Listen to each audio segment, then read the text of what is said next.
DJ বাপি presentation.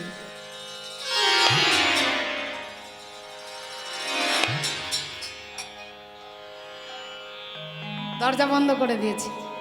এবার বলুন স্বামী, একটু বলুন না, মায়ের উদ্দেশ্যটা কি? স্ত্রীর উদ্দেশ্য হচ্ছে স্বামীকে একটু হরিনাম বলাবে, স্বামীকে একটু হরিনাম বলাবে, এটাই হচ্ছে তার উদ্দেশ্য। তাই বারবার বলছে বলুন না স্বামী। অসম্ভব। আমি তো বলছি আমি পারবো না, আমি পারবো না। ও এইবার বুঝতে পেরেছি, দরজা তো বন্ধ করেছি কিন্তু জানালাগুলো তো খোলা আছে, তাই না? জানালা খোলা আছে বলে আপনি বলতে চাইছেন না। দাঁড়ান, জানালা বন্ধ করে দিচ্ছি।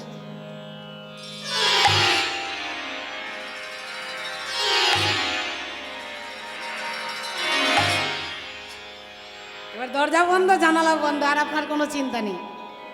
এবার আপনি হরি বললে কেউ শুনতে পাবে না। একটু বলুন না, আপনি একটু বললে আমি একটু নাচটা প্র্যাকটিস করে নেব, আপনার বন্ধুদেরও আনন্দ হবে, সবাই আপনার বন্ধুরা নাম করবে। একটু বলুন না, বলুন না স্বামী। আচ্ছা আচ্ছা আচ্ছা আচ্ছা, ঠিক আছে ঠিক আছে ঠিক আছে, আমি বলছি তো তো তুমি নাচ করো। দেখুন কীরকম কায়দা করে একজন ধর্মে মতি স্ত্রী তার নাস্তিক স্বামীকে ধর্মের রাস্তায় আনতে পারবে, কিন্তু একজন স্ত্রী যদি অধার্মিক হয় তার স্বামীর ক্ষমতা নেই যে তার স্ত্রীকে সেই ধর্মের রাস্তায় নিয়ে যায়। তাই স্ত্রীর উদ্দেশ্যটা কি না স্বামীকে একটু হরিনাম বলাবে। হরিনাম বলিয়ে কি করবে না স্বামীর নিম্নগতি থেকে ঊর্ধ্বগতি করবে, অর্থাৎ ডিমোশন থেকে প্রমোশন করবে।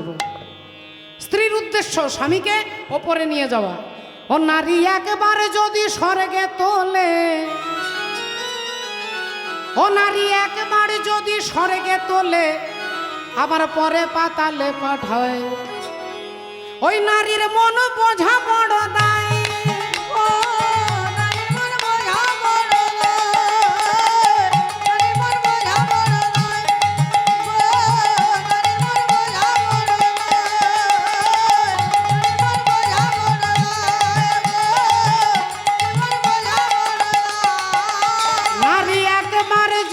স্বর্গে তোলে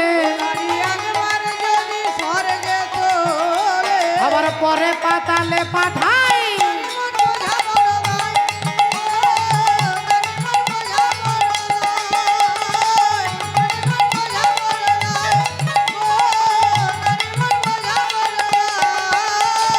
বলি নারী দুর্গা, নারী কালী, নারী শক্তি হয় ভূপালী, আবার নারীর পায়ে দেয় অঞ্জলি কৃষ্ণ গুণাধার।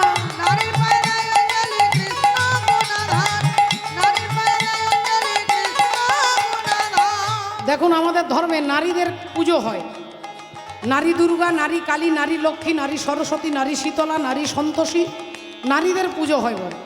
ও নারীর পদতলে শুয়ে আছে, ও নারীর পদতলে শুয়ে আছে।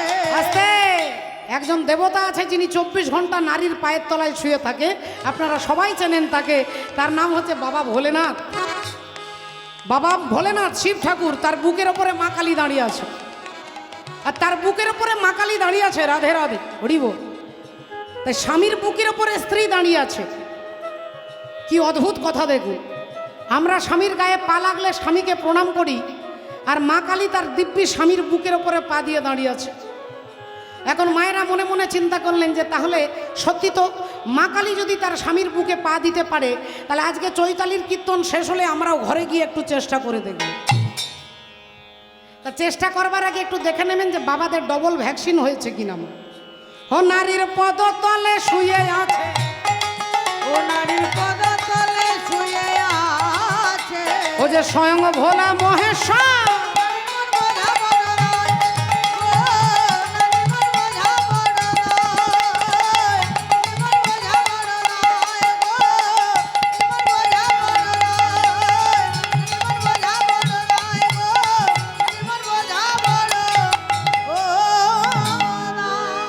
তাই মা কয়াধু বললেন ঠিক আছে তাহলে দরজা জানলা বন্ধ করে দিয়েছি, এবার বলুন।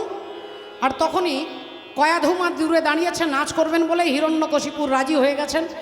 তিনি ভাবলেন যে আমি এখন বললে তো কেউ শুনতে পাবে না, ঠিক আছে তাহলে। এইবার হাতে তালি দিচ্ছে আর বলছে হরি হরি হরি হরি আর মা গয়াধু তখন নাচ করছেন, স্বামী বলছেন আর স্ত্রী নাচ করছেন, আর তিনিও আনন্দে নাচ করছেন। যেই বলছে হরি হরি হরি হরি হরি, এরকম লাফাচ্ছে, হিরণ্যকশিপুর রেগে গেছে। আচ্ছা, এইরকম তোমার নাচ, তুমি এইরকম নাচ শিখেছো, এরকম আমার বন্ধুদের কাছে দেখাবে? ব্যাঙের মতো লাফাচ্ছ। মা গয়াধু বললেন, স্বামী কিছু মনে করবেন না, আপনার গান যেমন হবে আমার নাচটাও তো সেরকম হবে নাকি? আপনার যেমন গান আমার সেরকম নাচ, আপনি একটু ভালো করে বললে আমি ভালো করে নাচ করতাম। তা ঠিক আছে, আমি আপনাকে শিখিয়ে দিচ্ছি, দেখুন কিভাবে বলবেন, মানে যাতে আরো বেশি করে হরিনামটা করে তার জন্য। সেই জন্য মা গয়াধু বলছে, এই দেখুন আমার সঙ্গে করুন, আমার সঙ্গে করুন। হরি বল রে, হরি বল রে, হরি বল রে, বল রে হরি বল রে, হরি ধরি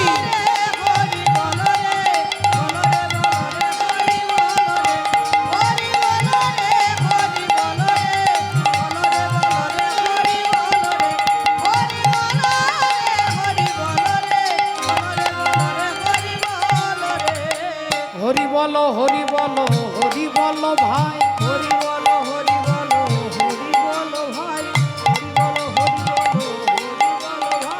হরি নামে বিনা জীবের আর গতি নাই, হরি নামে বিনা জীবের আর গতি, হরি বল রে বল রে বল রে বল রে হরি বল রে,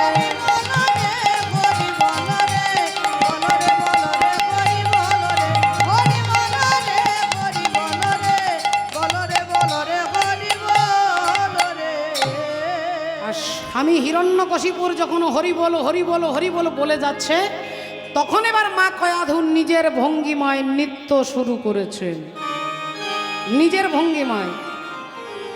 কে জানে শাম ছিল লীলাজ লজ্জাহীনা রাধা, লজ্জাহীনা রাধা কে জানে, কে জানে ছিল লীলা।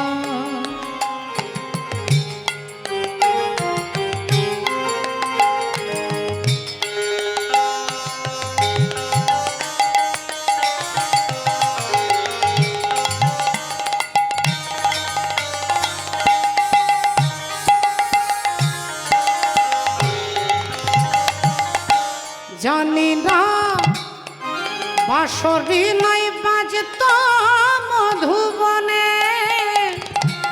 রাধা কেন সাজত সে গান শুনে, বাঁশরি নাই বাজত মধুবনে, রাধা কেন সাজত সে ডাক শুনে, কি এমন ক্ষতি হতো, কি এমন ক্ষতি হতো, কি এমন ক্ষতি হতো, থাকতো যদি শূন্য দল না বাধা, কে জানে, কে জানে শাম ছিল নীলাজ না লজ্জাহীনা রাধা, লজ্জাহীনা রাধা কে জানে, কে জানে শাম ছিল।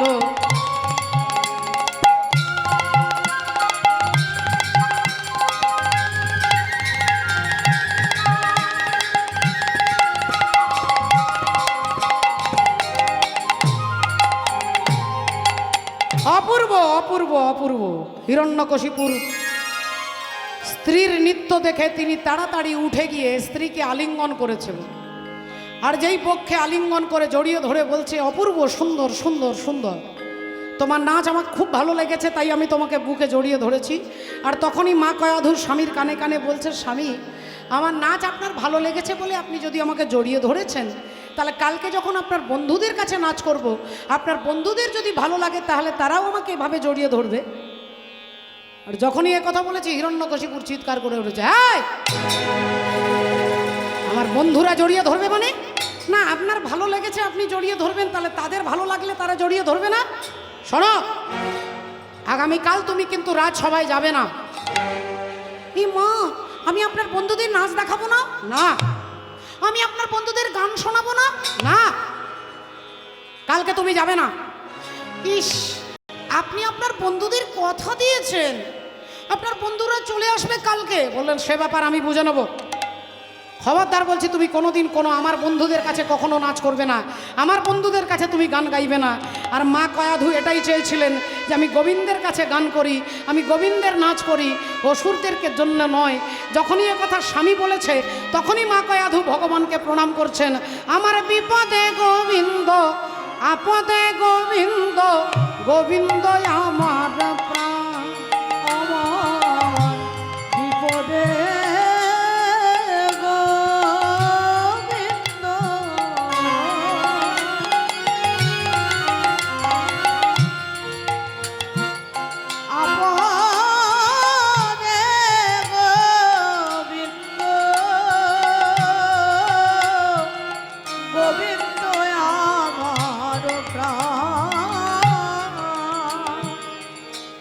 তোহারি চরণে আমি সব সপিয়াছি, এবারে রাখিবি দাসীর মান। তোহারি চরণে সব সপিয়াছি, রাখিবি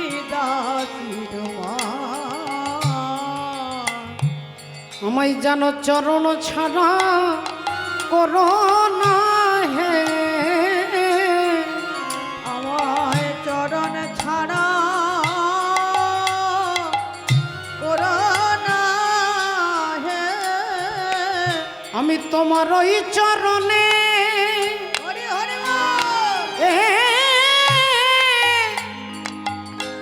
সব সপেছি, আমায় চরণ ছাড়া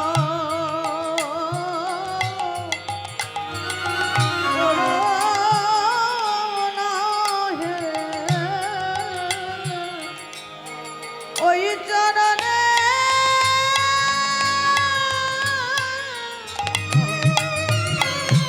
আমি সব সপেছি,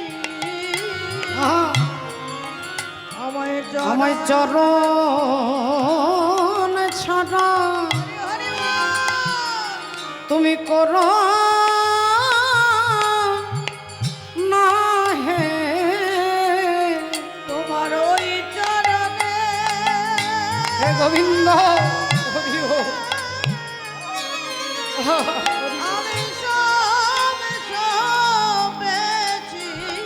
আমি নিলাম তোমার শরণে, নিলাম আজ হতে আমি তোমার হলাম, নিলাম তোমার শরণ, নিলাম আজ হতে আমি তোমার হলাম। বলিয়ে জন্মে নাই জন্মে জন্মে ওই চরণে ঠাই দিও, জন্মে নাই জন্মে জন্মে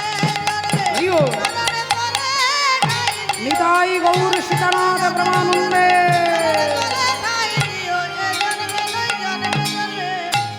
চরণ ছাড়া করো না গো। ভক্তিমতী মায়েরা, ভক্তমণ্ডলী বাবা, যারা এতক্ষণ ঘটনাটা শুনলেন, হিরণ্যকশিপুর স্ত্রীকে জড়িয়ে আলিঙ্গন করলেন, আর সেই সময় স্ত্রী বলে ফেললো যে তাহলে আপনার মতো আপনার বন্ধুরাও জড়িয়ে ধরবে। তখনই হিরণ্যকশিপুর বললেন তোমাকে নাচ করতে হবে না। আর ওই আনন্দে মা কয়াধু ভগবানকে স্মরণ করলেন। এইবার এই যে স্ত্রীকে আলিঙ্গন করলেন, এই অবস্থায় হিরণ্যকশিপুর স্ত্রীকে জিজ্ঞাসা করছে তুমি কি হরিকে দেখেছো? হরি কেমন দেখতে? হরির চোখগুলো কীরকম? হরির চুলগুলো কীরকম? হরি কিভাবে দাঁড়ায়? এই হরি আলোচনার মধ্য থেকে স্ত্রীর গর্ভে এলো কি না সন্তান এলো। স্ত্রীর গর্ভে হরি নামের মধ্যে সন্তান এলো, তাই তিনি হবেন প্রহ্লাদ। আর হরি নামকে ভুলে গিয়ে সন্তান যখন গর্ভে আসবে তিনি হবেন জল্লাদ। হয় প্রহ্লাদ নইলে জল্লাদ। রাধে রাধে। সেই গর্ভের সন্তান এলো না। হিরণ্যকশিপুর হরির প্রতি প্রতিশোধ নেবে বলে তিনি তপস্যা করবার জন্য মন্দার পর্বতে চলে গেলেন। 1,00,000 বৎসর সেখানে তপস্যা করবে। এদিকে মায়ের গর্ভের সন্তান দেখতে দেখতে 7 মাস হয়ে গেল। দেবরাজ ইন্দ্র ভাবলো তাহলে আমার আসনটা তো চলে যাবে, তাহলে এই মায়ের গর্ভে ছেলেটাকে যদি জন্ম হওয়ার আগেই মেরে ফেলি তাহলে একটা অসুর কমে যাবে। তাই মা কয়াধুকে চুলের মুঠি ধরে টানতে টানতে দেবরাজ ইন্দ্র নিয়ে যাচ্ছে। আর এমন সময় দেবর্ষি নারদ এসে দাঁড়ালেন। দাঁড়ান দেবরাজ ইন্দ্র, আপনি কি করছেন? আপনি কি করছেন? আপনি নারী হরণ করে নিয়ে যাচ্ছেন, তা আবার গর্ভবতী নারী। দেবরাজ ইন্দ্র বললেন, আপনি জানেন না এর গর্ভে রয়েছে হিরণ্যকশিপুরের পুত্র দুরাচারী, অত্যাচারী। দেবর্ষি নারদ বললেন, আপনি ভুল করছেন। এই মায়ের গর্ভের সন্তান দুরাচারী, অত্যাচারী নয়, পরম ভক্ত, পরম পবিত্র ভক্ত এই মায়ের গর্ভে আছে। তাই আমি বলছি এনাকে আপনি ছেড়ে দিন। যেই বলেছে এমনি দেবর্ষি নারদের কথা শুনে দেবরাজ ইন্দ্র ছেড়ে দিয়েছে। চুলের মুঠি ছেড়ে দিয়ে হাত জোড় করে ক্ষমা ভিক্ষা চেয়ে ইন্দ্র ফিরে চলে গেছে। আর অমনি মা কয়াধু নারদের আশ্রমে চলে গেলেন। নারদ মুনি বললেন, মা তোমার কোনো চিন্তা নেই, তুমি যতদিন আমার আশ্রমে থাকবে তোমার গর্ভের সন্তান জন্ম হবে না। যতদিন পর্যন্ত তোমার স্বামী ফিরে না আসবে ততদিন তোমার গর্ভের সন্তান গর্ভেই থাকবে। আশীর্বাদ করলেন দেবর্ষি নারদ। আর ঠিক এদিকে 1 লক্ষ বছর হয়ে গেল। সৃষ্টিকর্তা ব্রহ্মা এলেন হিরণ্যকশিপুরকে বর দিতে। বলো তুমি কি চাও, বলো তুমি কি চাও, আজকে যা চাইবে তোমাকে তাই দেব। আর অসুর হিরণ্যকশিপুর তিনি প্রথমেই বললেন, আমাকে অমর করে দেন, আমি অমর হতে চাই। জয় রাধে, জয় নিতাই। আমি অমর হতে চাই, আমাকে অমর করে দিন। হিরণ্যকশিপুর যেই বললেন আমাকে অমর করে দিন, সৃষ্টিকর্তা ব্রহ্মা বললেন অসম্ভব, এ জগতে অমর কেউ নয়। তাই অমর, আমি অমরত্বের বর, এই ডিপার্টমেন্ট আমার হাতে নেই, এই ডিপার্টমেন্ট আমার হাতে নেই। রাধে রাধে। তাই অন্য কিছু চান। হিরণ্যকশিপুর বললেন, বেশ ঠিক আছে, তাহলে যদি আমাকে অন্যই বর দিতে চান তাহলে আমাকে প্রথমে বর দেন আমি যেন দিনে না মরি, আমি যেন রাত্রে না মরি। তথাস্তু। আমি যেন ঘরে না মরি, আমি যেন বাইরে না মরি। তথাস্তু। আমি যেন ওপরে না মরি, আমি যেন নিচে না মরি। তথাস্তু। আমি যেন নারীর হাতে না মরি, আমি যেন পুরুষের হাতে না মরি। তথাস্তু। আমি যেন অস্ত্রে না মরি, আমি যেন শস্ত্রে না মরি। তথাস্তু। বলে দিয়ে ব্রহ্মা চলে গেলেন। হিরণ্যকশিপুর আনন্দে বিচার করে দেখল। তিনি বিচার করে দেখলেন, আমি দিনে মরবো না, রাত্রে মরবো না, ঘরে মরবো না, বাইরে মরবো না, ওপরে মরবো না, নিচে মরবো না, নারীর হাতে মরবো না, পুরুষের হাতে মরবো না, অস্ত্রে মরবো না, শস্ত্রে মরবো না। তার মানে তো আমি অমর হয়ে গেলাম, আমি অমর হয়ে গেলাম। রাধে রাধে। আচ্ছা বাবা ঠাকুর, আপনারা বলুন তো, অমর কি এভাবে হওয়া যায়? চালাকি করে? চালাকি করে কেউ কি অমর হয়? আজও আপনারা প্রহ্লাদকে মনে রেখেছেন, সত্যযুগের ছেলে। আজও আপনারা ধ্রুবকে মনে রেখেছেন, সত্যযুগের ছেলে। আজও আপনারা মীরাবাইকে মনে রেখেছেন, তিনি 500 বছর আগে এসেছিলেন। আজও আপনারা রূপ সনাতন প্রভুকে মনে রেখেছেন, তারা ভগবত ভজন করেছেন বলে। তাই ভগবানের ভজন করলে জীব অমর হয়, চালাকির দ্বারা কেউ অমর হয় না। যদি কাগজে লেখো না, কাগজ ছিঁড়ে যাবে, পাথরে লেখো না, পাথর ক্ষয়ে যাবে, হৃদয়ে লেখো না, সে নাম রয়ে যাবে। যদি কাগজে লেখো না, কাগজ ছিঁড়ে যাবে, পাথরে লেখো না, পাথর ক্ষয়ে যাবে, হৃদয়ে লেখো না, সে নাম রয়ে যাবে। যদি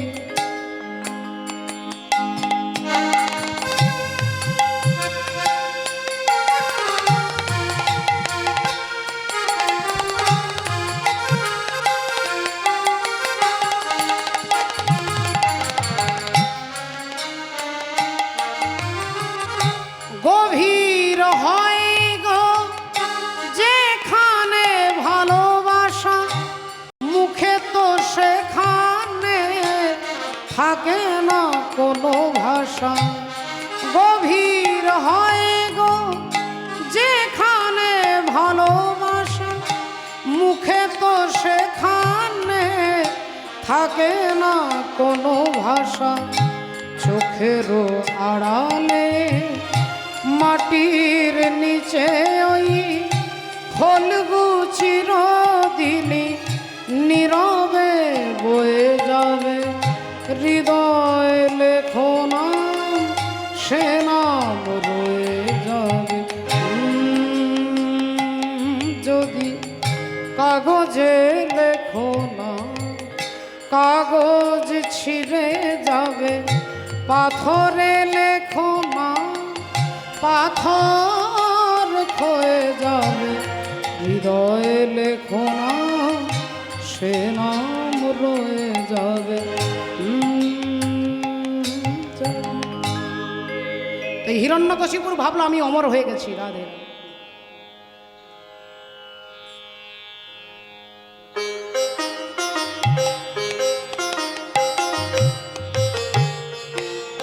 হরে কৃষ্ণ, জয় নিতাই, জয় রাধে। একবার সময় মিলে বলবো নিতাই গৌর প্রেমানন্দে। মাননীয় ভক্তমণ্ডলী, ভক্তিমতী মায়ের আসুন, আজকে দেখুন কি ঘটনা ঘটলো। হিরণ্যকশিপুর ভাবলো আমি অমর হয়ে গেছি। তিনি বাড়ি এলেন, আর বাড়ি এসেই শুনতে পেলেন যে দেবরাজ ইন্দ্র নাকি আমার স্ত্রীকে হরণ করে নিয়ে যাচ্ছিল।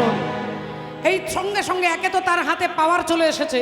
তিনি দিনে মরবে না, রাত্রে মরবে না, ঘরে মরবে না, বাইরে মরবে না, ওপরে মরবে না, নিচে মরবে না, নারীর হাতে মরবে না, পুরুষের হাতে মরবে না। এতগুলো পাওয়ার সে পেয়ে গেছে। এইবার স্বর্গে আক্রমণ করতে ছুটেছে। সমস্ত সৈন্য দলবল নিয়ে যখন স্বর্গমর্ত আক্রমণ করছে, তখন দেবর্ষি নারদ এসে ভগবানকে বলছে, ঠাকুর তুমি লুকিয়ে যাও, ঠাকুর তুমি লুকিয়ে যাও, তুমি পালিয়ে যাও, দয়াময় তুমি পালিয়ে যাও, তুমি পালিয়ে যাও। ভগবান বললেন, কেন নারদ, কি হয়েছে?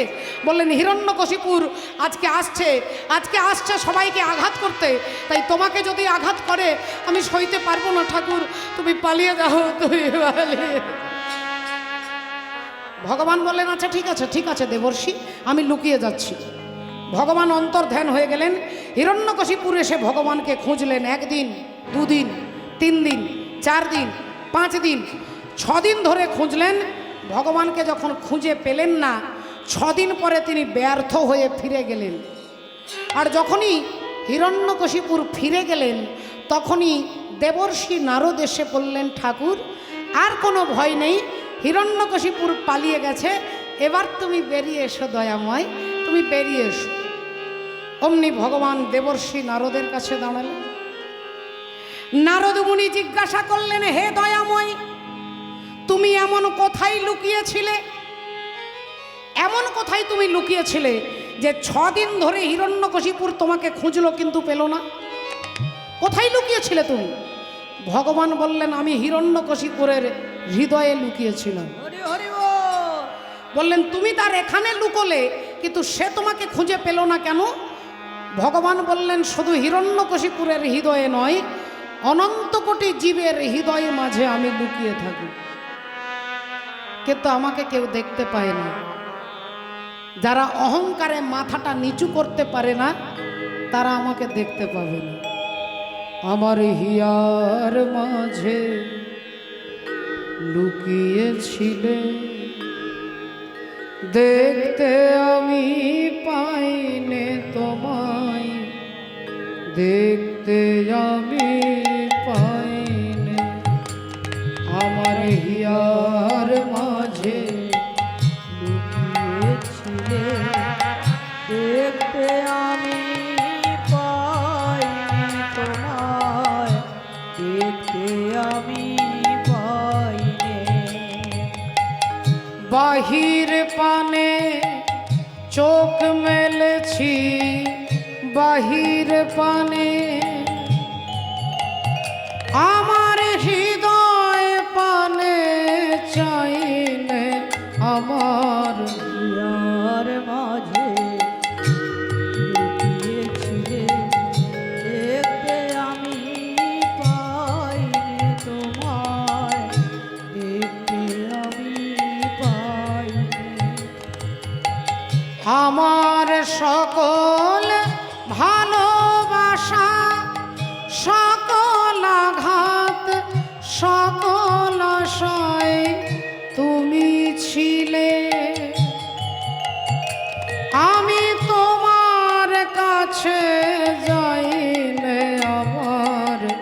হিয়ার মাঝে লুকিয়েছিলে, দেখতে আমি পাইনে তোমায়, দেখতে আমি পাই। আহা আমার হিয়ার মাঝে লুকিয়েছিলে, দেখতে আমি পাইনে তোমায়, দেখতে আমি।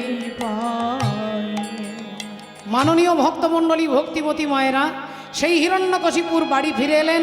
কিছুদিন পরে সন্তান জন্মগ্রহণ করলো, যার নাম রাখা হলো প্রহ্লাদ। সেই প্রহ্লাদ দেখতে দেখতে একটু একটু করে 5 বছর বয়স হয়ে গেল। ছেলে যখন 5 বছর বয়স, একদিন হিরণ্যকশিপুর ছেলেকে কোলে নিয়ে আদর করে গালে চুমু খেয়ে মাথায় হাত বুলিয়ে জিজ্ঞাসা করছে, বলতো বাবা, বলতো আজকে তুই কি ভালো খেয়েছিস, বল আজকে তুই কি ভালো খেয়েছিস। অমনি প্রহ্লাদ বলে উঠলেন, বাবার দিকে তাকিয়ে বাবার কোলে চেপে, বাবার কোলের উপরে চেপে বাবাকে উত্তর দিচ্ছে, আমি আজকে হরির প্রসাদ খেয়েছি। আর যেই বলেছে হরির প্রসাদ খেয়েছি, অমনি হিরণ্যকশিপুর ছেলেকে মাটিতে আছাড় দিয়ে ফেলেছে, দূর হয়ে যা রে দুরাচারী কুলাঙ্গার। যে হরি তোর কাকাকে হত্যা করেছে, যে হরি আমাদের বংশের শত্রু, আর সেই হরির প্রসাদ তুই খেয়েছিস। যেই মাটিতে আছাড় দিয়ে ফেলেছে, অমনি মন্ত্রী এসে বলছেন, মহারাজ কানে কানে বলছে, মহারাজ কিছু মনে করবেন না, ছোট মুখে বড় কথা হয়ে যাচ্ছে আর কি। আপনি যে আপনার ছেলেকে মাটিতে আছাড় দিয়ে মেরে ফেললেন, আপনি বলছেন মরে যা, দূর হয়ে যা, তো আপনি সত্যি করে বলুন তো, আপনার ছেলের কি কিছু দোষ আছে? আপনার ছেলে 5 বছর বয়স হয়ে গেল, তাকে লেখাপড়া শেখাচ্ছেন না, তাকে কোনো নীতি শেখাচ্ছেন না, তা সে কি করে বুঝবে? আগে আপনার অসুরের নীতিটা তো ছেলেটাকে শেখাতে হবে, তাকে তো লেখাপড়া জানাতে হবে। হিরণ্যকশিপুর বললেন, বেশ ঠিক আছে মন্ত্রী, তাহলে এক কাজ করো, আমার ছেলেকে নিয়ে গিয়ে আশ্রমে ভর্তি করে দাও লেখাপড়া শেখার জন্য। প্রহ্লাদকে এনে ভর্তি করে দেওয়া হলো। কোথায় না, 2 জন মাস্টার মশাই, একজনের নাম ষণ্ড, একজনের নাম অমর্ক। ষণ্ড অমর্ক এই 2 জন মাস্টার মশাইদের আশ্রমে এসে ছেলেকে ভর্তি করা হলো। বললেন, শোনো, এমন বই পড়াবে যে বইয়ের মধ্যে কোথাও রামায়ণ, মহাভারত, গীতা, কোনো পুরাণের কথা থাকবে না, সেই বই তুমি ছেলেকে পড়াবে। আর ছেলে যাতে হরিনাম ভুলে যায় সেদিকে তোমাদের লক্ষ্য রাখতে হবে।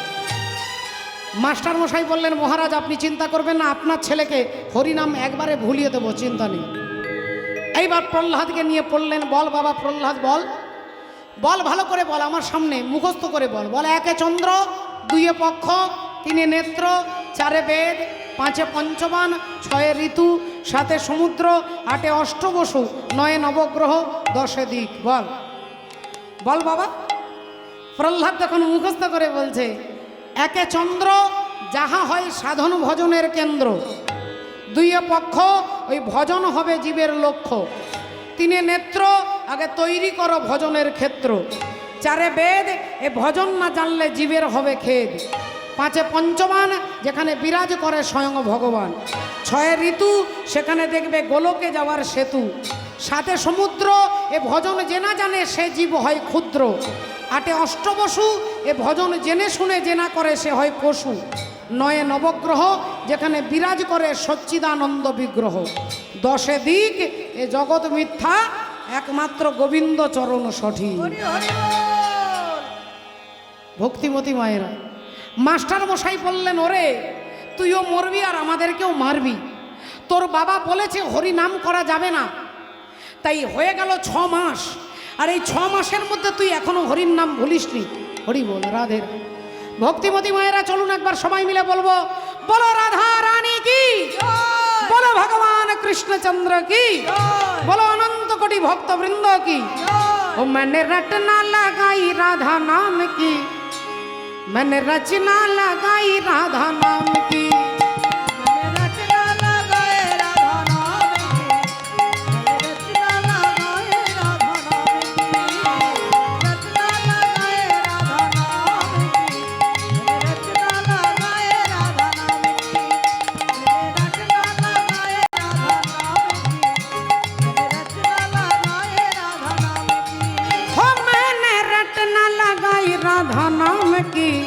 मैंने रचना लगाई राधा नाम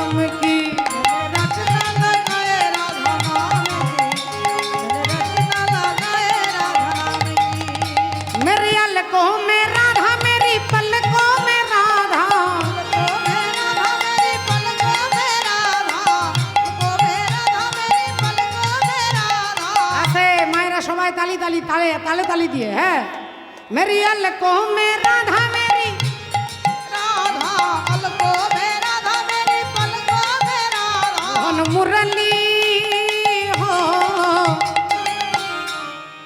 मोहन मुरली बजाई राधा नाम की, मैंने रटना लगाई राधा नाम की। मैंने रटना लगाए राधा नाम की, मैंने रटना लगाए राधा नाम की, मैंने रटना लगाए राधा नाम की, मैंने रटना लगाए राधा नाम की। मेरी आगे पीछे राधा मेरी दाएं बाएं राधा, आगे पीछे राधा मेरी दाएं बाएं राधा, आगे पीछे राधा मेरी दाएं बाएं राधा, राधा मेरी दाएं बाएं राधा। मैंने दे दी हो, मैंने दे दी दुहाई राधा नाम की, मैंने रटना लगाई राधा नाम की। मैंने रटना लगाए राधा नाम की, मैंने रटना लगाए राधा नाम की, मैंने रटना लगाई राधा नाम की। मैंने रटना लगाए राधा नाम की, मैंने हाँ। रटना लगाए राधा नाम की, मैंने रटना लगाए राधा नाम की। है बोलो वृंदावन में राधे राधे একটু রাধে রাধে বলতে হবে মা, একটু শুধু রাধে রাধে বলবেন, আমি জায়গাগুলোর নাম বলবো। বলো বৃন্দাবন মে রাধে রাধে, বৃন্দাবন মে। ও মা ভোল্টেজ এত কমে গেছে কেন মা গো? বুঝতে পারছি সকাল থেকে আপনারা বসে আছেন, কিন্তু মায়েদের ভোল্টেজ তো সহজে কমে যায় না। এখানে মায়েরাও আছেন, বাবারাও আছেন, দেখে নেব আজকে ভোল্টেজ কাদের বেশি আছে। প্রথমে মায়েদের জন্য, মায়েরা প্রথমে জয় বলবেন, বলো রাধা রানী কি। জয়। মা ভোল্টেজ এতটা আরেকটু বেড়ে যাবে আর কি, আরেকটু চেষ্টা করলে বাড়বে। মায়েদের জন্য দ্বিতীয়বার সুযোগ, বলো রাধা রানী কি। জয়। হ্যাঁ, বাঘের ভয়ে কত ভোল্টেজ হবে? 12,000 ভোল্টেজ। আচ্ছা, এবার বাবাদের দেখে নি, তারপরে রেজাল্ট বেরোবে কে জিতলো আর কে হারলো। এবার বাবাদের জন্য বলো রাধা রানী কি। 11:30, তাহলে মায়েরাই জিতে গেছে। হ্যাঁ, मैंने रटना लगाई राधा नाम की, मैंने रचना लगाई। मैंने रटना लगाए राधा नाम की, मैंने रटना लगाए राधा नाम की, मैंने रटना लगाए राधा नाम की, मैंने रटना लगाए राधा नाम। बोलो राधा रानी की, जय। ভগবান কৃষ্ণচন্দ্র কি। জয়। যারা যারা চশমা পরে বসে ঘুমোচ্ছেন তাদের কি। জয়।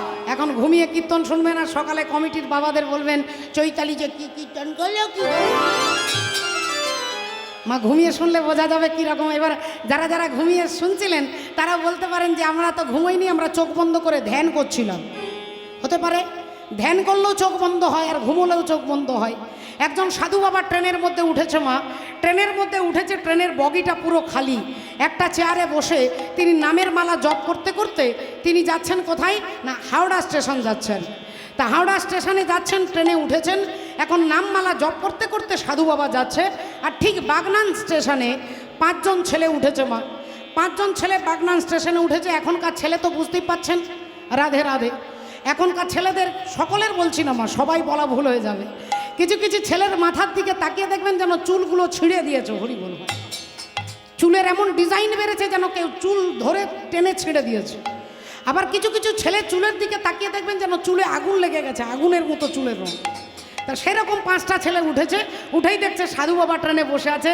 অমনি একজন বলে উঠলো, এই দেখ সাধু বাবা ট্রেনে উঠেছে রে। বলে কি করবি? বলে একটা মজা করবো। মজা কি মজা করবি? বলে না, এই যে ট্রেনের মধ্যে এই যে চেনটা আছে না, এই চেনটাকে টেনে দেবো। ছেলেগুলো বললো, তুই চেন টেনে দিলে তো ট্রেন দাঁড়িয়ে যাবে। বললেন চেনটা টেনে দেবো, ট্রেনটা দাঁড়িয়ে যাবে, যখন জিআরপি আসবে বলবো আমরা নয়, ওই সাধু বাবা চেনটাকে টেনে দিয়েছে। আর সাধু বাবাকে ঘাড় ধাক্কা দিয়ে টেনে নিয়ে চলে যাবে। সাধু বাবা শুনেই বলছে, বাবা আমি তো কোনো অন্যায় করিনি, আমি তো বাবা কিছু অপরাধ করিনি, আমাকে তোমরা যন্ত্রণা দেবে কেন বাবা? ছেলেগুলো বললেন, শুনুন এটাই আমাদের এন্টারটেনমেন্ট, আমাদের এটাই মজা, আমরা একটু মজা করতে চাই, আমরা ইয়ং ছেলে। আগে বাবা আমাকে দিয়ে তোমরা মজা করবে কেন? না, এটাই আমরা মজা করব, ঠিক করেছি। 4টা ছেলে বলল, তুই যদি চেনটাকে টেনে দিতে পারিস আমরা 4 জন মিলে তোকে 500 টাকা করে 2000 টাকা দেব। ছেলেটা বলল ঠিক আছে আমি এক্ষুনি চেনটা টেনে দিচ্ছি, তোরা সবাই 2000 টাকা দে। 4টা ছেলে 500 টাকার নোট করে 4টে 500 টাকার নোট দিয়েছে, আর ওই 2000 টাকা পকেটের মধ্যে রেখে দিয়ে আর ওই ছেলেটাকে ট্রেনের চেনটাকে টেনে দিয়েছে। আর যেই চেন টেনে দিয়েছে কিছুক্ষণ পরে ট্রেন দাঁড়িয়ে গেছে, আর যেই লাইনের ওপরে ট্রেন দাঁড়িয়ে গেছে অমনি জিআরপি এসে বললেন কি ব্যাপার, কে কে চেন টেনেছে, কে এখানে কে? 5টা ছেলে বললেন দেখুন না স্যার, ওই সাধু বাবা হঠাৎ করে উঠলো আর চেনটাকে টেনে দিল, কোনো বিনা কারণেই চেনটাকে টেনে দিল, দেখুন তো। জিআরপি গিয়ে সাধু বাবাকে বলছে এই যে বাবাজি বিনা কারণে চেনটাকে টেনেছেন কেন জানেন? এর জন্য আপনাকে পানিশমেন্ট পেতে হবে, আপনাকে ফাইন দিতে হবে, আপনি বিনা কারণে চেন টেনেছেন কেন? সাধু বাবা বললেন হ্যাঁ বাবা আমি চেনটা টেনেছি, তবে বিনা কারণে নয়। তাহলে কি হয়েছে আপনার সাথে? বলে আমার পকেটে 2000 টাকা ছিল, ওই ছেলেটা জোর করে আমার পকেট থেকে নিয়ে নিয়েছে। 5টা ছেলে বলল না স্যার আমরা নিনি। সাধু বাবা বলল স্যার আমার কথা বিশ্বাস যদি না হয় ওই ছেলেটার পকেটে হাত দিয়ে দেখুন 4টে 500 টাকার নোট পাবেন, দেখুন। আর অমনি জিআরপি পকেটে হাত ঢুকিয়ে দেখছে সত্যি 2000 টাকা। অমনি 2000 টাকা সাধু বাবার হাতে দিয়ে বললেন কিছু মনে করবেন না, আপনার টাকা আপনি রেখে দেন। সাধু বাবা টাকাটা রেখে দিয়েছে পকেটে। আর অমনি 5টা ছেলেকে ঘাড় ধাক্কা দিয়ে যখন নিয়ে যাচ্ছে, একটা ছেলে সাধু বাবার দিকে রেগে রেগে তাকাচ্ছে। সাধু বাবা তখন তার দাড়িতে হাত দিয়ে বলছে বাবা এগুলো সাদা হয়েছে, এমনি এমনি সাদা হয়নি, হরি এমনি এমনি সাদা হয়নি বাবা, এগুলো কালার করা নয়, এগুলো হচ্ছে ভজন করতে করতে সাদা হয়েছে। তাই আমারও মাথায় বুদ্ধি আছে কিন্তু সহজে আমরা বুদ্ধি অ্যাপ্লাই করি না। ভক্তিমতী রাধে मैंने रटना लगाई राधा नाम की, मैंने रचना लगाई राधा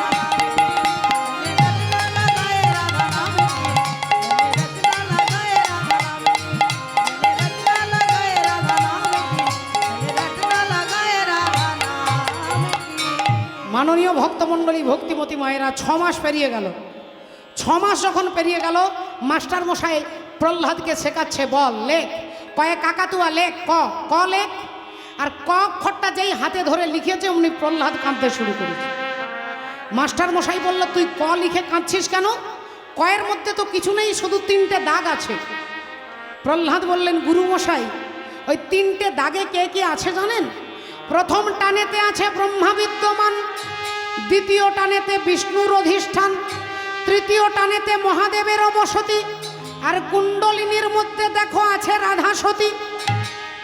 তাই ক দেখলে কাকাতুয়া নয় গুরু মশাই, ক দেখলে কি মনে হয় জানেন? ক অক্ষরটা দেখলে কৃষ্ণ নাম কর ভাই জগতের সার,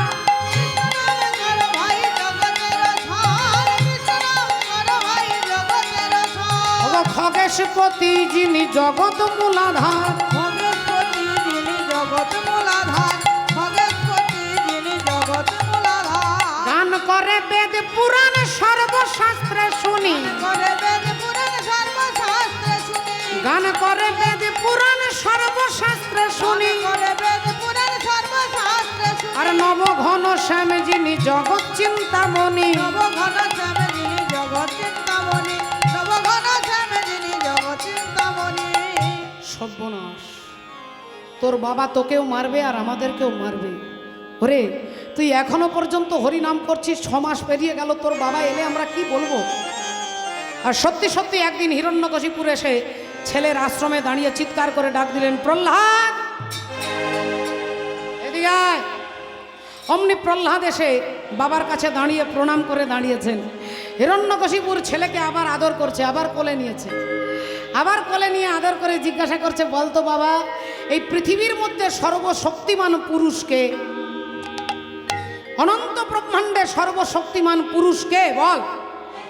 প্রহ্লাদ বাবার কোলে চেপে আনন্দে হাসতে হাসতে বললেন এই জগতের সর্বশ্রেষ্ঠমান পুরুষ হচ্ছে পরমাত্মা ভগবান শ্রী হরি।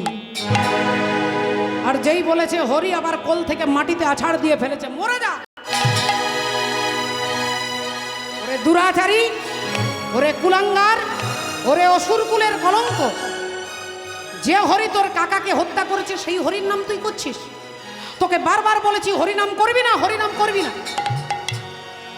আর যেই তাকে মাটিতে আছাড় দিয়ে ফেলেছে উনি মাস্টার মশাই এসেছেন, এসে বললেন মহারাজ কিছু মনে করবেন না, আপনার তো এই মাত্র 6 মাস হয়েছে, এই 6 মাসে কি আপনি যেমনটা চাইছেন তেমন কি হবে?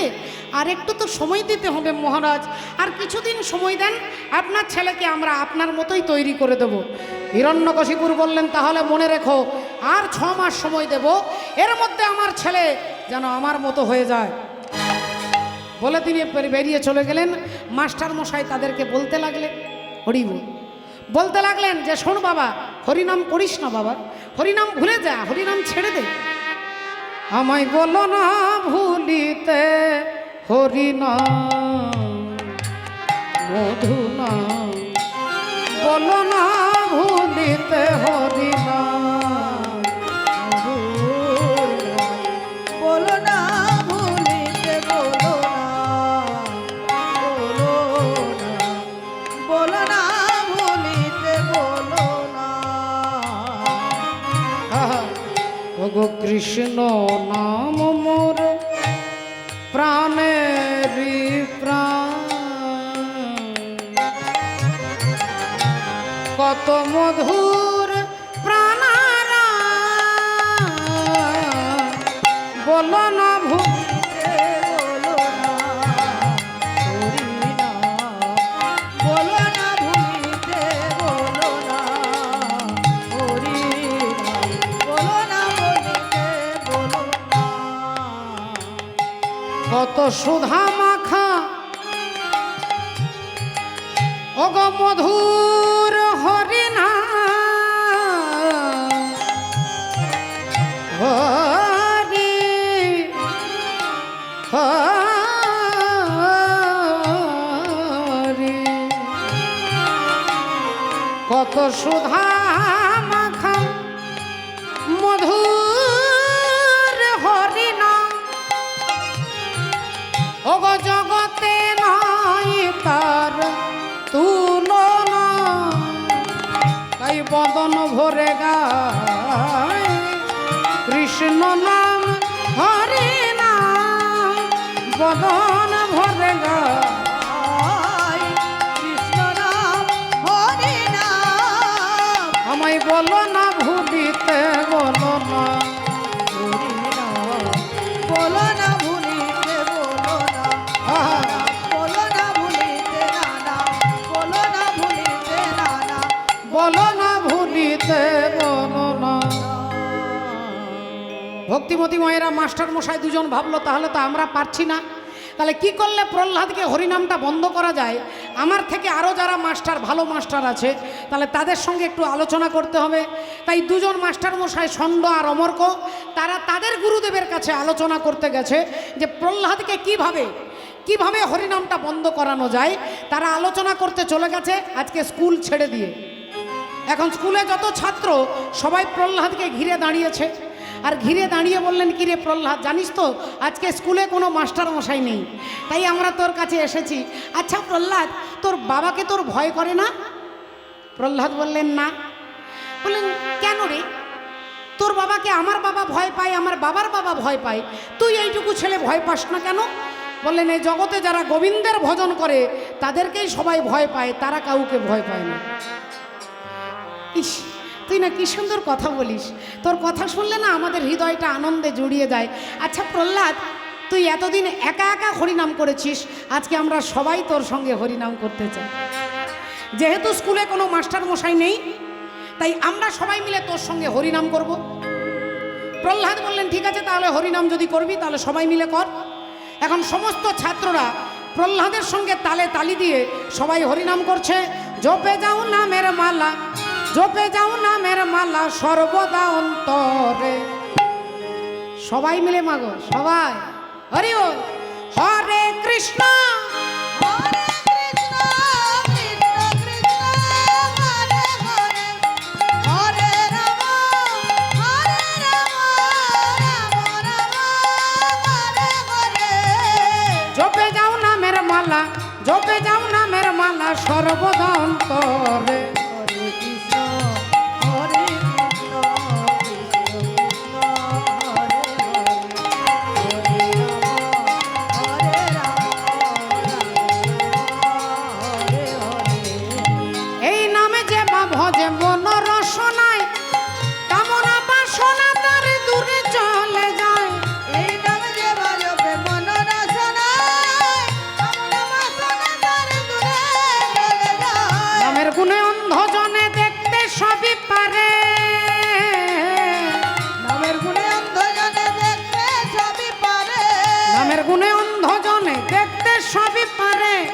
নামের গুণে খোঁড়া নাকি গিরি লঙ্ঘন করে। হরে কৃষ্ণ কৃষ্ণ কৃষ্ণ হরে হরে, হরে রাম রাম হরে হরে। জপে যাও নামের মালা, জপে যাও নামের মালা সর্বদা অন্তরে।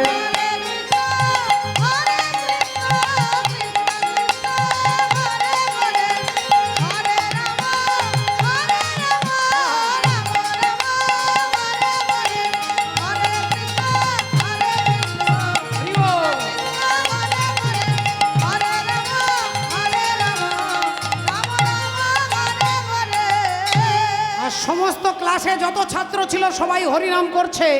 মাস্টার মশাই এসে দেখলেন সর্বনাশ, এতদিন করোনা ছিল শুধুমাত্র প্রহ্লাদের, আজকে যারা যারা প্রহ্লাদকে ছুঁয়ে দিয়েছে সবার করোনা হয়ে গেছে। ক্লাসে যত ছাত্র আছে সবার করোনা হয়েছে। তবে বাবা ঠাকুর অপরাধ নেবেন না, করোনা নয় করুণা হয়েছে। আর প্রহ্লাদ এতদিন হরিনাম করতে, আজকে যত ছাত্র আছে সবাই হরিনাম করছে। মাস্টার মশাই ভাবলো তাহলে তো হাওয়াটা ভালো নয়, এ তো প্রহ্লাদকে রাখলে গোটা অসুর সমাজটাই বিগড়ে যাবে। তখনই প্রহ্লাদকে নিয়ে গিয়ে তার বাবার কাছে জমা দিয়ে দিল, মহারাজ আপনার ছেলেকে আমরা পারছি না, এবার যা করার আপনি করুন। হিরণ্যকশিপুর বলল, এই ছেলে যখন 1 বছরেও হরিনাম ভুলতে পারলো না, একে টানতে টানতে পাহাড়ের ওপরে টেনে নিয়ে গিয়ে পাহাড় থেকে ধাক্কা দিয়ে মাটিতে ফেলে দে। পাহাড় থেকে টেনে নিয়ে গিয়ে ফেলে দে যা। অমনি প্রহ্লাদকে টানতে টানতে পাহাড়ের ওপরে তুলে নিয়ে তাকে যেই ধাক্কা দিয়ে দিয়েছে, তিনি তো জানে বাবা, তিনি তো জানে যে রাখে হরি তো মারে কে, আর মারে যদি হরি তো রাখে কে। পাহাড় থেকে ঠেলে ফেলে দিয়েছে, ভগবান 2 হাত দিয়ে ধরে তাকে মাটিতে নামিয়ে দিয়েছে, মাটিতে নামিয়ে দিয়েছেন। রাধে রাধে। মহারাজ আপনার পুত্র প্রহ্লাদ পাহাড় থেকে ধাক্কা দিয়ে দিলাম, কিন্তু তথাপিও তো মরেনি মহারাজ। হিরণ্যকশিপুর বলল, মরেনি? আগে না মহারাজ। তাহলে এক কাজ কর, ওকে সাপের খাঁচার ভেতরে ঢুকিয়ে দে যা। সাপের খাঁচার ভেতরে ঢুকিয়ে দে। প্রহ্লাদকে খাঁচার ভেতরে, যেখানে বড় বড় বিষধর সাপ আছে, খাঁচার ভেতরে ঢুকিয়ে দিয়েছে। কিন্তু যার দেহ খাঁচাটাই পরমাত্মার জন্য তৈরি, সাপের খাঁচা কি তার ক্ষতি করতে পারবে? তারে ধরতে পারলে মন বেড়ি, ওই আমি দিতাম পাখির পা।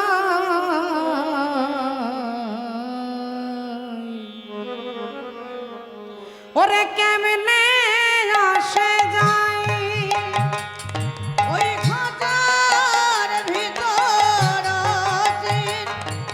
পাখি কেমনে আসে যায়, খাঁচার ভিতর পাখি কেমনে আসে যায়। তারে ধরতে পারলে মন বেড়ি, ধরতে পারলে মন বেড়ি, ওই আমি দিতাম পাখির পা।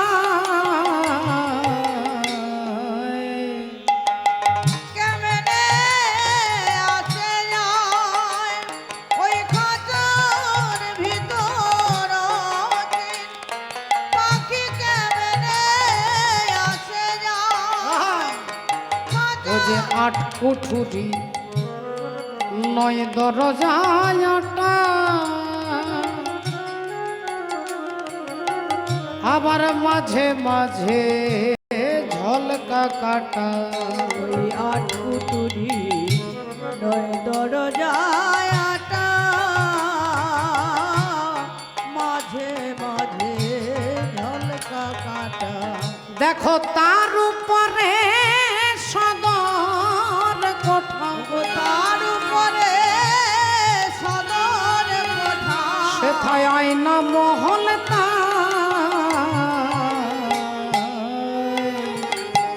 ওরে কেমনে আসে যায় ওই খাঁচার ভিতর পাখি কেমনে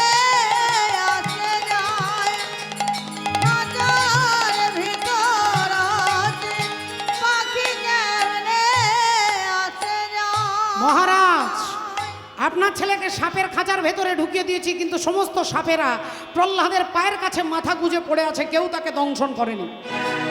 তাহলে সাপের খাঁচার ভেতরে মরেনি? আগে না মহারাজ, এক কাজ কর, গরম তেলের মধ্যে, ফুটন্ত তেলের মধ্যে প্রহ্লাদকে ছুঁড়ে ফেলে দে যা। একটা বড় কড়াইয়ের মধ্যে তেল দেওয়া হলো, তাতে আগুন দেওয়া হলো, তেলটা টকবক টকবক করে ফুটছে, আর ওই ফুটন্ত তেলের মধ্যে যেই প্রহ্লাদকে ছুঁড়ে ফেলে দিয়েছে, বলে ভগবত কৃপায় সেই তেলটা ঠান্ডা হয়ে গেছে। মহারাজ, গরম তেলের মধ্যেও আপনার ছেলে মরল না, তাহলে এবার এক কাজ করে, এবার মারা যাবে। এবার মরবে, পাগলা হাতির পায়ের তলায় ছুঁড়ে ফেলে দে। উন্মত্ত একটা পাগলা হাতিকে ধরে নেওয়া হলো, আর তার পায়ের তলায় প্রহ্লাদকে ছুঁড়ে ফেলে দেওয়া হলো। আর সেই উন্মত্ত হাতি ছুটতে ছুটতে এসে প্রহ্লাদকে সুর দিয়ে তুলে আর পিঠের মধ্যে নিয়ে আজ নাচিতে লাগিল। নাচিতে লাগিল, নাচিতে লাগিল, নাচিতে লাগিল, আমি পেয়েছি পেয়েছি বলে, নাচিতে লাগিল, পেয়েছি পেয়েছি বলে, নাচিতে লাগিল, আমি পেয়েছি পেয়েছি বলে। নাচিতে লাগিল, হরিও।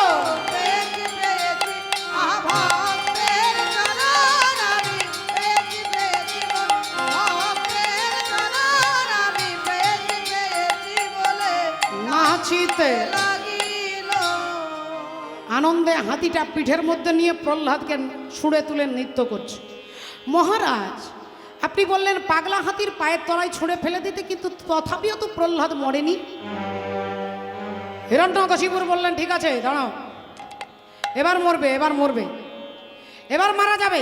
কি করব মহারাজ? প্রহ্লাদকে নিয়ে গিয়ে কারাগারে বন্দি করে দাও। কারাগারে বন্দি করে দেবে, আর কারাগারে যতদিন বেঁচে থাকবে এক ফোঁটা জল পর্যন্ত তাকে দেবে না। এক ফোঁটা জল দেবে না, ভাত দেবে না, রুটি দেবে না, মুড়ি দেবে না, চিড়ে দেবে না, কিচ্ছু দেবে না। দেখি না খেয়ে কতদিন প্রহ্লাদ বাঁচতে পারে। তাই অন্ধকার কারাগারে প্রহ্লাদকে বন্দি করে দেওয়া হলো, আর কারাগারের দরজার বাইরে একজনকে পাহারাদার রাখা হলো, যার হৃদয়টা পাথরের মতো কঠিন, যার মধ্যে কোনো স্নেহ নেই, দয়া নেই, মায়া নেই। তার নাম হচ্ছে দৌবারিক। সেই দৌবারিককে দরজায় পাহারাদার রাখা হলো, বলা হলো একটা মাছি পর্যন্ত যেন না ঢুকতে পারে। সেই দৌবারিক 24 ঘন্টা কারাগারের দরজায় দাঁড়িয়ে পাহারা দেয়। একদিন, দুদিন, 3 দিন হয়ে গেল অন্ধকার কারাগারে প্রহ্লাদ কারাগারের ভেতরে বসে তিনি ভগবানকে বলছেন, ঠাকুর আজ 5 দিন হয়ে গেল, আমি তোমাকেও কিছু দিতে পারিনি, আমি নিজেও কিছু খাইনি। যেদিন আমি খাবো তোমাকে দিয়ে খাবো। তো সেখানেও তিনি মনের মধ্যে কোনো বিদ্বেষ নেই। প্রহ্লাদ কারাগারে, অন্ধকার কারাগারে বসে ভগবানের নাম স্মরণ করে। হরি বল, ভগবানের নাম স্মরণ করে বাবা। আর 5 দিন যখন তাকে এক ফোঁটা জল দেওয়া হয়নি, তখন প্রহ্লাদের মা কয়াধু দেবী তিনি সন্ধেবেলায় দৌবারিকের হাত দুটো ধরে বললেন, ওরে বাপ দৌবারিক, তোরও তো সন্তান আছে, তোরও তো সংসার আছে বাবা, তুই বলতে পারিস আমার ছেলেকে আজ 5 দিন এক ফোঁটা জল পর্যন্ত দেওয়া হয়।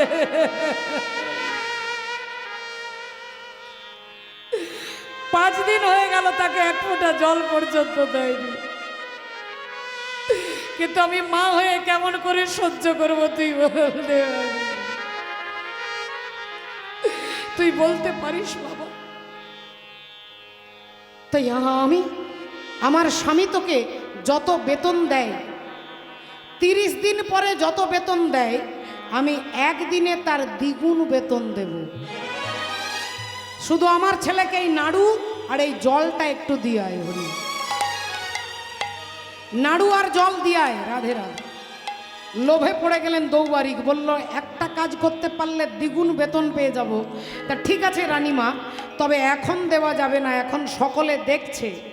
তাই রাত্রিবেলায় আমি লুকিয়ে লুকিয়ে আপনার ঘরে গিয়ে নাড়ু আর জলটা এনে আপনার ছেলেকে দেব, চিন্তা নেই। ঠিক 12টার পরে দৌবারিক গিয়ে নাড়ু আর জল ঢাকা দিয়ে নিয়ে আসছে, আর হিরণ্যকশিপুর অপেক্ষা করছে ছেলের মৃত্যু সংবাদ শুনবে। একবার ঘরে যাচ্ছে, একবার বাইরে যাচ্ছে, পায়চারি করছে, কখন ছেলেটার মৃত্যু সংবাদ আসবে। আর হঠাৎ এমন সময় দেখলো অন্ধকারে কে যেন পেরিয়ে যাচ্ছে। এদিকে আয়, কে ওখানে? কে ওখানে? এদিকে আয়। আগে মহারাজ, মহারাজ আমি দৌবারি। তোর হাতে ওটা কি? মহারাজ, মহারাজ আমাকে ক্ষমা করে দিন, আমি লোভে পড়ে রানীমাই নাড়ু আর এই জল প্রহ্লাদকে দেওয়ার জন্য পাঠিয়েছিল মহারাজ, আমাকে ক্ষমা করে দিন মহারাজ, আমাকে মারবেন না, আমাকে চাকরি থেকে তাড়িয়ে দেবেন না মহারাজ, আমার বউ ছেলে না খেতে পেয়ে মারা যাবে মহারাজ, আমাকে ক্ষমা করে দিন। আচ্ছা তাহলে তোরা নিয়ে যাচ্ছিস?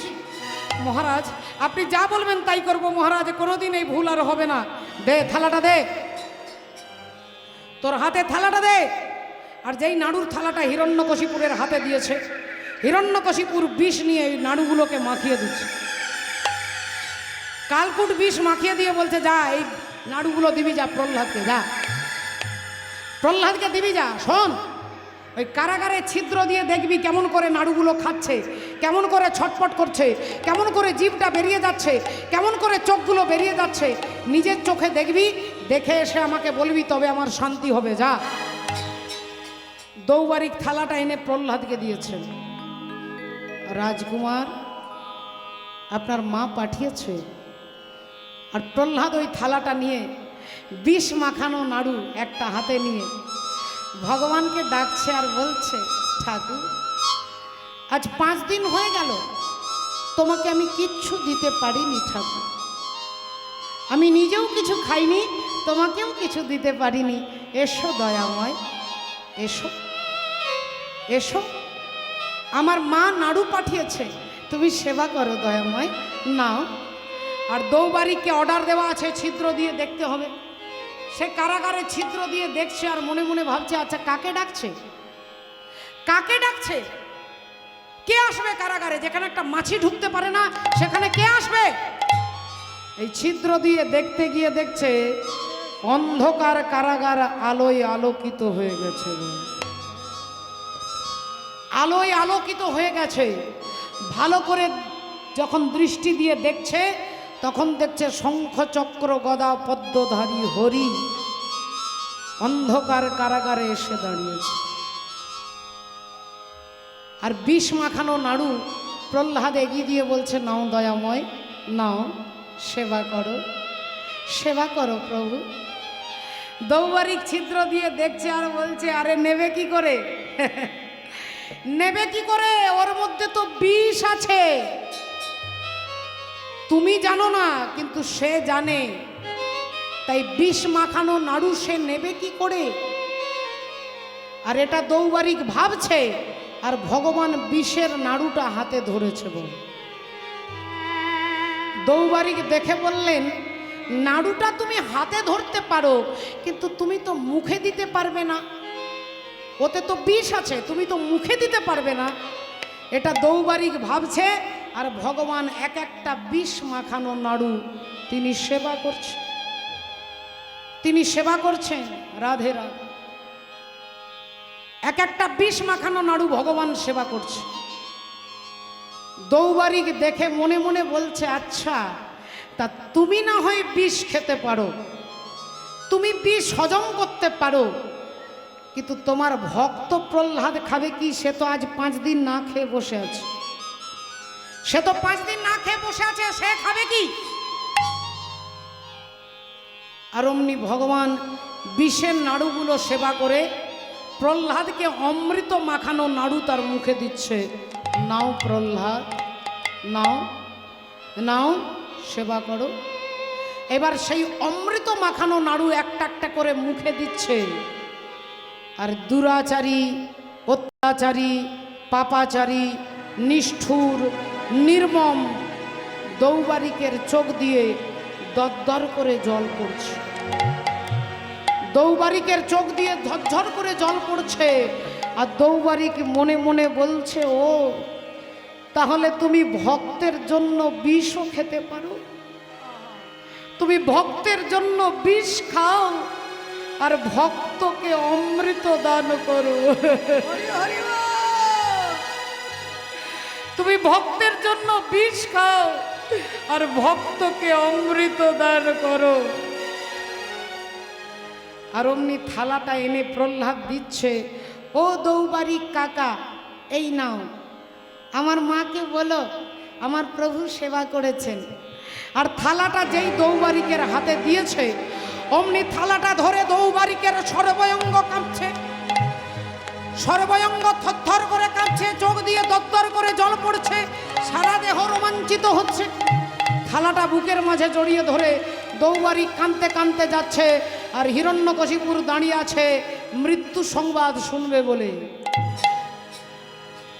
এদিকে আয়, এদিকে আয়, তোর চোখে জল দেখেই বুঝতে পারছি প্রহ্লাদ মারা গেছে।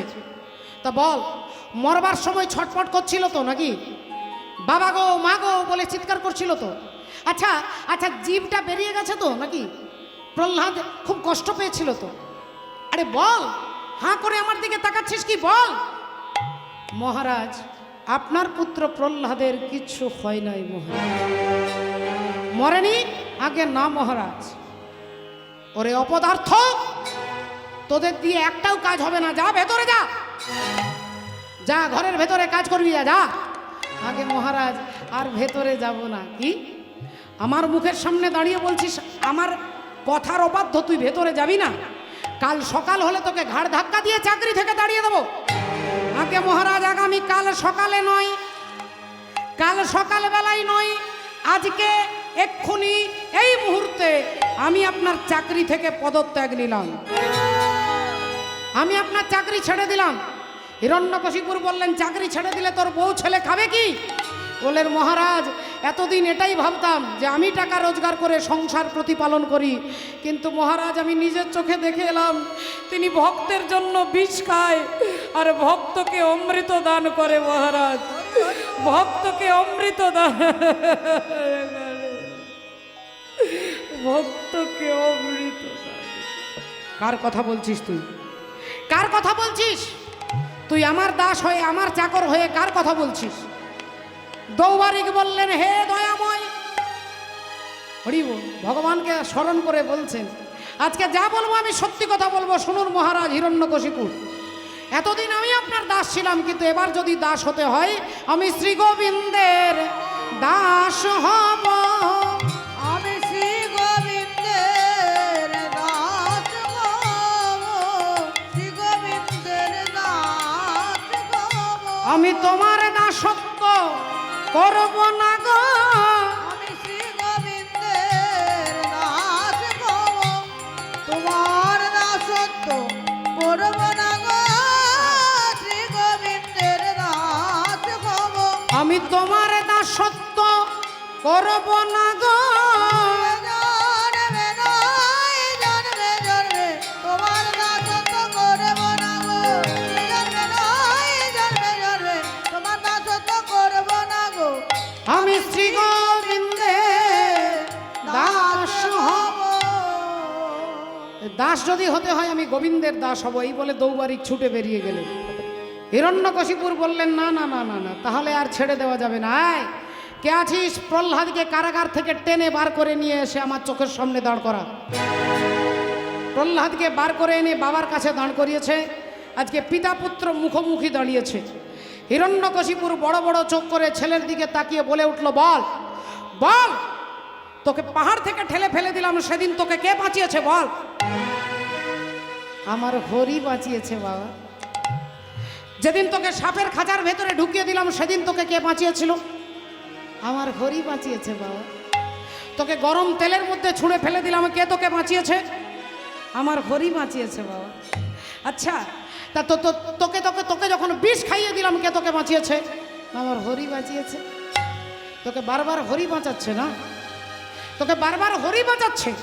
তাহলে এবার বল, বল তোর হরি থাকে কোথায়? বল বল তোর হরি থাকে কোথায়? প্রহ্লাদ হাত জোড় করে, তুমি নির্মল করো মঙ্গল করে বলিন মন মমোচ। আচ্ছা, তাহলে তোর হরি সর্বত্র আছে? বললেন, অনলে অনিলে চির নভনীলে ভূধর সলিলে গহনে আছে পিটপি লতায় জলদের গায়ে শশী তারকায় তপনে। তুমি যেদিকে তাকাবে বাবা আমার হরিকে দেখতে পাবে। হিরণ্যকশিপুর আরো রেগে গিয়ে কাঁপতে কাঁপতে বলছে, তোর হরি সব জায়গায় আছে? আগে হ্যাঁ বাবা, আমার হরি সব জায়গায় আছে। বললেন, ঠিক আছে, তাহলে এই স্তম্ভের মধ্যে তোর হরি আছে? এই সঠিক স্তম্ভের মধ্যে তোর হরি আছে? আগে হ্যাঁ বাবা, ওই স্তম্ভের মধ্যেও আমার হরি আছে। অমনি গদাটা হাতে নিয়ে স্তম্ভটাকে লক্ষ্য করে মারলেন, আর যেই স্তম্ভটাকে মারলেন স্তম্ভটা ভেঙে গিয়ে ভগবান নরসিংহদেব বেরিয়ে আসছেন। ভগবান নরসিংহদেব বেরিয়ে আসছেন। জয় জগদীশ হরে, জয় জগদীশ হরে, জয় জগদীশ হরে, জয় জগদীশ হরে, জয় জগদীশ হরে, জয় জগদীশ হরে, জয় জগদীশ হরে, জয় জগদীশ হরে, জয় জগদীশ হরে। জয় জগদীশ হরে, জয় জগদীশ হরে, জয় জগদীশ হরে। ভগবান নরসিংহদেব বেরিয়ে আসছে, জিহ্বা লক লক করছে, লাল লাল চোখগুলো ঘুরছে, বড় বড় নখ বিদীর্ণ করে ভগবান এগিয়ে আসছে। হিরণ্যকশিপুর ভয়ে পিছিয়ে যাচ্ছে। কে কে কে কে কে কে কে কে তুমি? কে তুমি? ভগবান কোনো কথা বলছেন না, তিনি শুধু এগিয়ে যাচ্ছে, হিরণ্যকশিপুর পিছিয়ে যাচ্ছে। আর কিছু দূর পিছিয়ে যাওয়ার পরে ভগবান দুটো হাত দিয়ে তাকে ধরে আর কোলের মধ্যে বসিয়ে তাকে যেই মারতে যাবে অমনি হিরণ্যকশিপুর হেসে উঠলেন। তুমি আমাকে মারতে পারবে না, তুমি আমাকে মারতে পারবে না, কারণ আমাকে ব্রহ্মা বর দিয়েছে আমি ঘরে মরবো না, আমি বাইরে মরবো না। ভগবান বললেন, আরে মূর্খ, একবার তাকিয়ে দেখ, এটা ঘরও নয় আর এটা বাইরেও নয়, ঘর আর বাইরের মাঝখানে আমি তোকে নিয়ে ছাঁচতলায় বসেছি। ঘর আর বাইরের মাঝখানে ছাঁচতলা, যাকে ঘর বলা যাবে না বাইরেও বলা যাবে না, এই ছাঁচতলাতে নিয়ে তোকে আমি বসেছি এই কারণে। হিরণ্যকশিপুর বলল, ঠিক ঠিক ঠিক ঠিক আছে, কিন্তু কিন্তু আমাকে তো বলেছে আমি দিনে মরবো না, আমি রাত্রে মরবো না। ভগবান বললেন, এই জন্য তো এই সময়টার দিকে তাকিয়ে দেখ, এটা দিনও নয় আর এটা রাত্রিও নয়, দিন আর রাত্রির মাঝখানে কাল সন্ধেবেলা। এই কাল সন্ধেবেলায় তোকে আমি মারবার জন্য এসেছি, কিন্তু তুমি কি করে মারতে পারবে আমাকে? হ্যাঁ, কি করে মারতে পারবে আমাকে? আমি তো ওপরে মরবো না, আমি তো নিচে মরবো না। ভগবান বললেন, এই জন্য তো তোকে আমার কোলের ওপরে রেখেছি, এই বিছানাটা সাজিয়ে রেখেছি শুধু তোর জন্য, আমার কোলে তোকে নিয়ে বসেছি। কিন্তু তুমি কি করে মারবে? আমি তো নারীর হাতে মরবো না, পুরুষের হাতে মরবো না। ভগবান বললেন, এই জন্য তো আমি অর্ধেকটা নর আর অর্ধেকটা সিংহ, অর্ধেক নর অর্ধেক সিংহ, নরসিংহ। আমি না নারী আর না পুরুষ। হিরণ্যকশিপুর বলল, সবই ঠিক আছে, কিন্তু তুমি আমাকে মারবে কি করে? আমি তো অস্ত্রে মরবো না, আমি তো শস্ত্রে মরবো না। ভগবান বললেন, এই জন্য তো আমার নখগুলোকে আমি কাটিনি, এই বড় বড় নখ দিয়েই তোর অপারেশন হবে, চিন্তা নেই। তোকে গুলি করেও মারবো না, তোকে ছুরি দিয়ে মারবো না, আমার নখ দিয়েই তোর অপারেশন হবে। রাধে রাধে। এই বড় বড় নখ হিরণ্যকশিপুরের বক্ষে বিদীর্ণ করে আর একবারে, আর যেই তার বক্ষটাকে বিদীর্ণ করে দিলেন, হিরণ্যকশিপুরের আত্মা ভগবানের চরণে বিলীন হয়ে গেলেন। চরণ ধরিতে দিও গো আমারে, নিও না নিও না সরায়, জীবন মরণ সুখ দুঃখ দিয়ে বক্ষে ধরিব জড়ায়, চরণ স্খলিত শিথিল কামনার ভাব, বহিয়া বহিয়া ফিরি কত নিজ হাতে তুমি গেথে নিও দিও না আমারে ছড়ায় চরণ ধরিতে দিও গো আমারে নিও না সরায়। তো হিরণ্যকশিপুরের আত্মা পরমাত্মা চরণে মিলে গেল। ভগবান এমন গর্জন করছেন যে দেবতাগণ কেউ ভয়ে ভগবানের কাছে এগিয়ে যাচ্ছেন না, ভয়ে কেউ এগোচ্ছেন না। লক্ষ্মী দেবী তিনি আরতি করবার জন্য এসেছিলেন, আরতির থালা ফেলে দিয়ে ছুটে পালাচ্ছে স্বামীর এই ভয়ঙ্কর রূপ দেখে।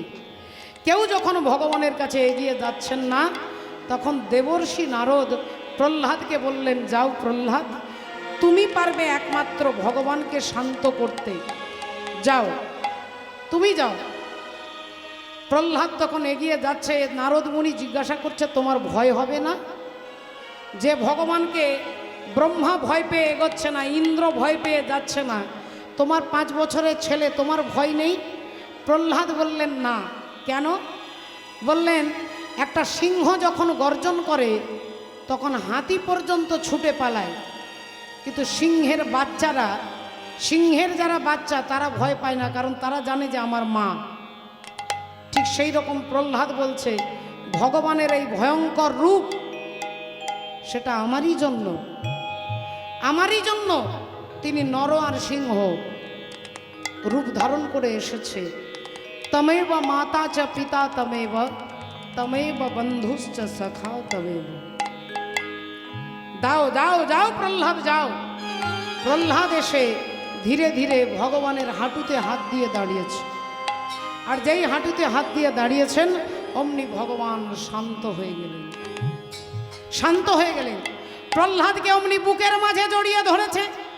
আর প্রহ্লাদকে বুকে যেই জড়িয়ে ধরেছে, অমনি সময় সমস্ত দেবতা চিৎকার করে বলে উঠল, ওগো ভক্ত, আরে ভগবানের মিলন হইল, ভগবানের মিলন হইল, আরে ভগবানের মিলন হইল, ভগবানের মিলন হইল। প্রেমানন্দে বাহু তুলে হরি হরি বলো, আজ প্রেমানন্দে বাহু তুলে সবে মিলে জয় দাও বলো হরি হরি। সবে মিলে জয় দাও বলো হরি হরি। হরি নামের প্রভাবে ভব সিন্ধু যাবে তরি। ও জয় রাধে রাধা গোবিন্দ জয়, রাধে রাধা গোবিন্দ জয়, রাধে রাধা গোবিন্দ জয়। জয় রাধে জয় রাধে জয় রাধে জয় রাধে জয় রাধে হরি হরি বল হরি। জয় জয় রাধে শ্যাম। ভক্তমণ্ডলী, ভক্তিমতী মায়েরা, আজকে ভক্ত ভগবানের মিলনে পরবর্তী কীর্তন আছেন। পরবর্তী কীর্তন আর নেই? আচ্ছা, জয়নি। তাই আজকে চলুন একবার বিদায়কালে সকলে হাত তুলে বলবো, হরে কৃষ্ণ হরে কৃষ্ণ কৃষ্ণ কৃষ্ণ হরে হরে, হরে রাম হরে রাম রাম রাম হরে হরে। यशोदा जायो लल्ला मचो है आज हल्ला, यशोदा जायो लल्ला मचो है आज हल्ला। अरे सब कोई नाचे खुशी मनाए, सब कोई नाचे खुशी मनाए, पूत हलन निकलना। यशोदा जायो लल्ला मचो है आज हल्ला, यशोदा जायो लल्ला बच्चों है आज हल्ला। सब कोई नाचे खुशी मनाए, सब कोई नाचे खुशी मनाए, पुतुहन निकलना। यशोदा जायो लल्ला, यशोदा जायो लल्ला।